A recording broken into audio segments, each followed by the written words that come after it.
Hello, and welcome to Let's Make a Top-Down Shooter. This video is about adding the sense of hearing to the AI controller and having the enemy move to that location where the noise came from.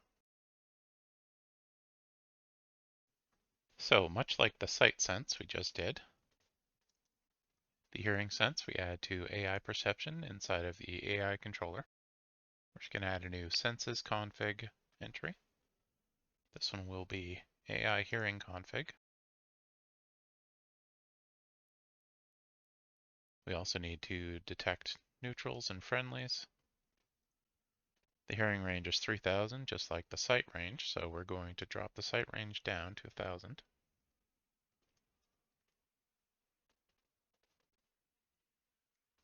Make that thinner. All right, with that set, we need to go back into handle senses. I'm going to just duplicate handle sight. Call this handle hearing. Going to remove this, not this.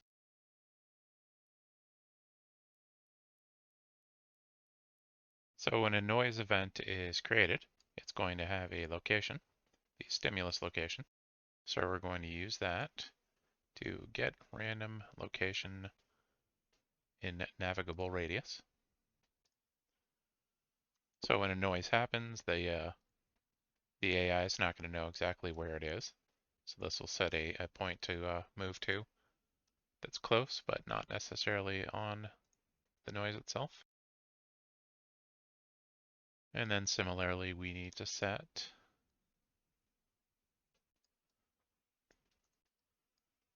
our target location.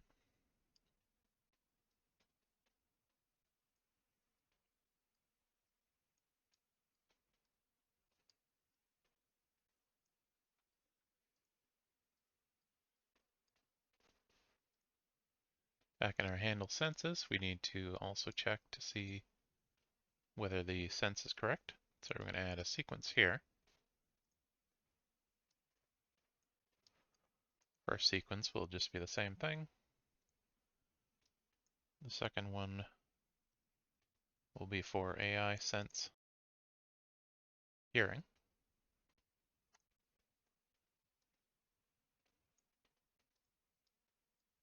And now we'll call handle hearing.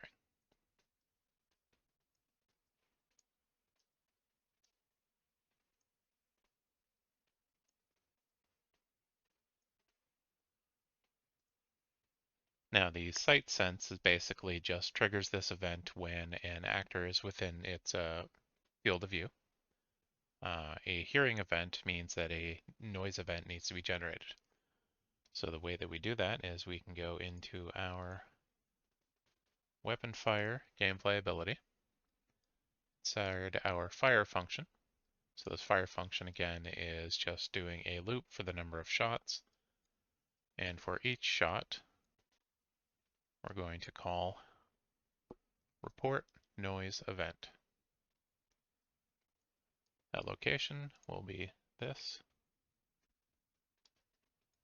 and the instigator will be the character.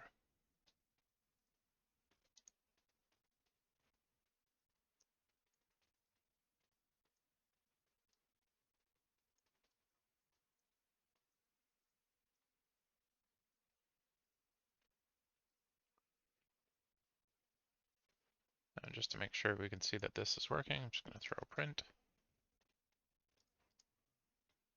noise.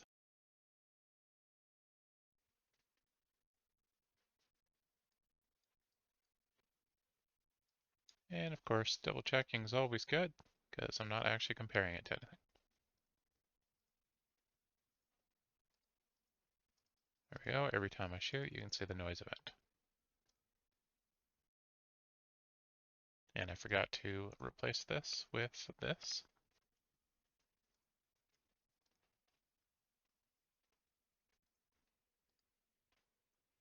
Now you can see here the target location invalid. When I shoot, there's a noise event. It's setting the target character location, but you can see that the behavior tree is not changing.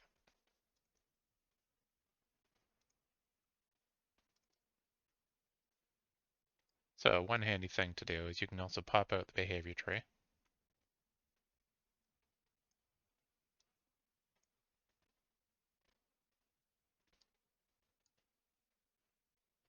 Throw this down in the corner. And you can see that's what it's doing. It's just moving random. It sees me, it starts following me.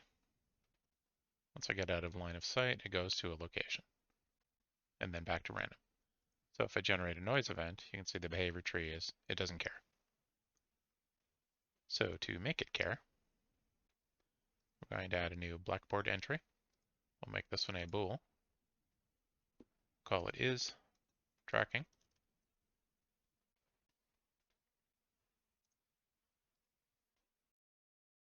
And we'll change this here from checking for the target character to is tracking. So by itself, that will do nothing. But then we also need to go back into our AI controller. Under handle hearing, we're just going to set value as bool.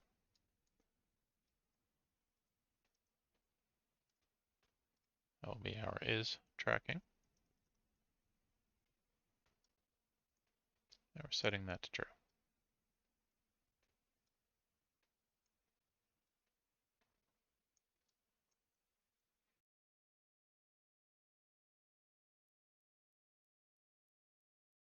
And now what happens is it's no longer seeing, well, it's seeing the player, but it's no longer getting to this section because it's now using is tracking instead. So we'll fix that in a sec, but once it hears the noise event, then it moves to the right side. So now it's moving to a random location that was set. Looks like it ended up being up there. Gets back up there, and then it just stays there. So the reason why it stays there is because now in here, we need to change some of how this looks. So the behavior tree has gotten to move to, and then it's successful with getting there, but then it has no way to return back anywhere else. So then one thing, or one step of what we can do is we can add a sequence here. This sequence will also have a decorator. This one will be abort on self, if not set target character.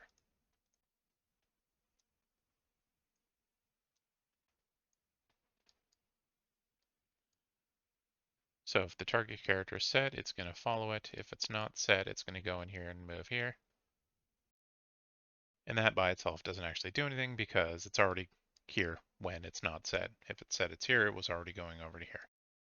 The reason we added it though is so that we can also add two other nodes. We're going to add wait, so that when we get to our location, it's going to wait for 2 seconds. And then we're going to add a new task, which we will create.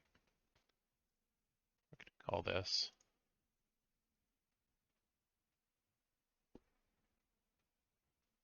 clear Blackboard value.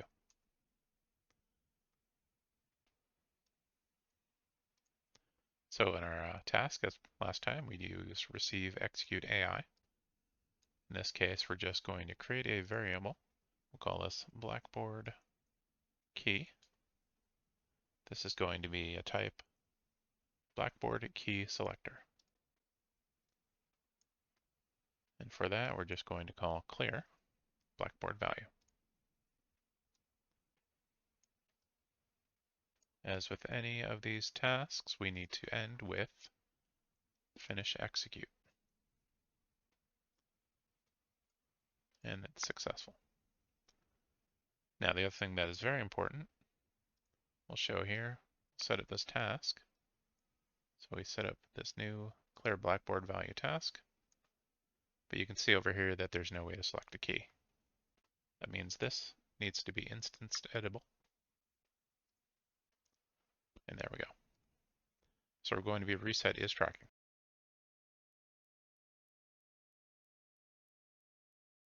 So the way that will work now is that initially is tracking is not set, it moves randomly. At some point, it will hear a noise. or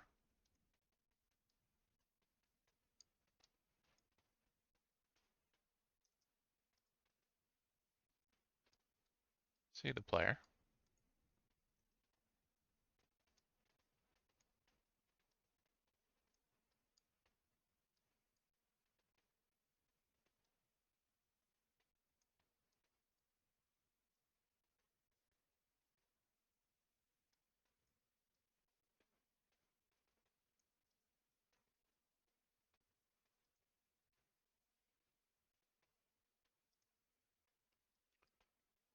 And when it does either, then is tracking will be set. So it'll go onto this side.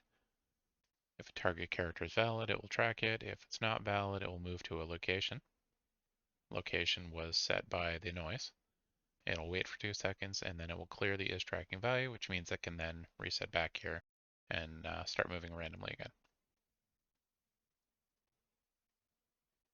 Actually, let me just keep that down here.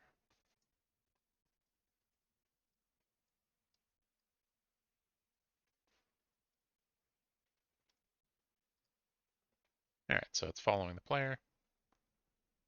So it gets out of view, it will go to the last known location. Once it gets to that location, it's going to stop for 2 seconds and then move randomly. If I shoot, makes a noise, goes to that location or near that location, waits for the 2 seconds, and then starts moving randomly again. Thanks for watching. If you liked the video and would like to see more, you know what to do. And if you would like to support this channel, or you just want to download the project files, you can do so through my Patreon linked below.